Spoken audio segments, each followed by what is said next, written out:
and perhaps for the final time, there might be one last shy at the stumps for Donald Trump when it comes to the ability to question the result of the election. Now, as I say every time about this stuff, right, for those that are sitting there on Twitter going, see, he's denying reality, and the people who are sitting there saying, you're not fighting hard enough for the orange man. I'll just tell you what happened today, right? This is still a disputed election. It's a disputed election because the sitting president is disputing the election. But it's not going his way. If there was a wide path, it has become a narrow path. And as I said last night, I repeat now, it's fishing line. Because a procedural thing that would have taken things towards the Supreme Court got knocked back today. Doesn't mean everything is dead in terms of cases from Pennsylvania, but it means it's certainly got the machine that goes bing and things are not looking good. That, of course, excited people like the Attorney General, who in part is responsible for the election system in Pennsylvania. I think it sends a crystal clear message, and it is time for us to move on. It is time for us to stop stirring the pot, to stop trying to create confusion, to stop wasting resources, and to move on with a transition in this country. Idiots on CNN to take a victory lap. The last nail in the coffin of the Trump campaign's suggestion that he won the election. This is over. This has been over for a long time. It's going to be officially over on December 14 when those electors that have been selected on those certificates actually get together in their state capitals and vote.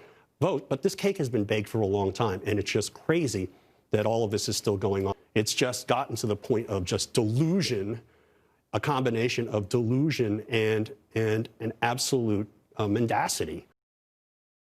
But the glimmer of hope that says that it is fishing line, not a spider's web, is there's a whole bunch of states that are suing other states about mail-in voting versus in-person voting, and that means when states fight states, it goes straight to the Supreme Court, and that did okay today on Fox in the middle of the day.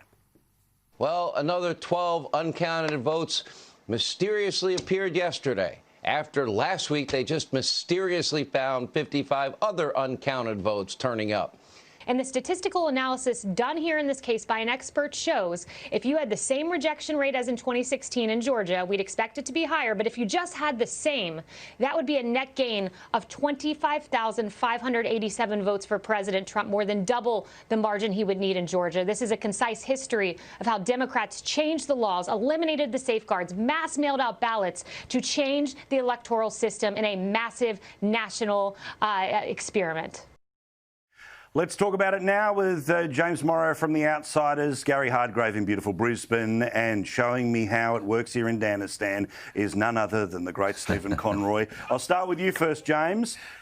Look, obviously I'm pro-Trump, all in on the man, but it is fair to say that the chances are narrowing by the hour, aren't they?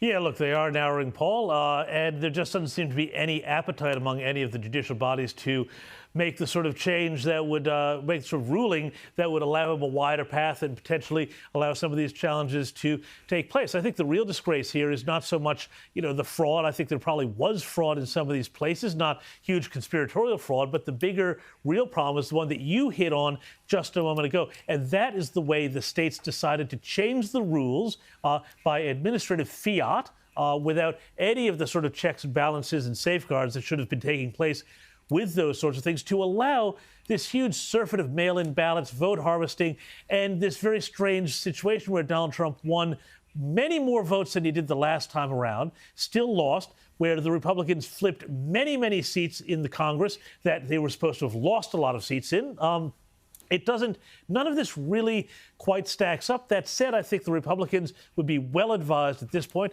to focus their efforts on Georgia and making sure that the Senate does not go to the Democrats.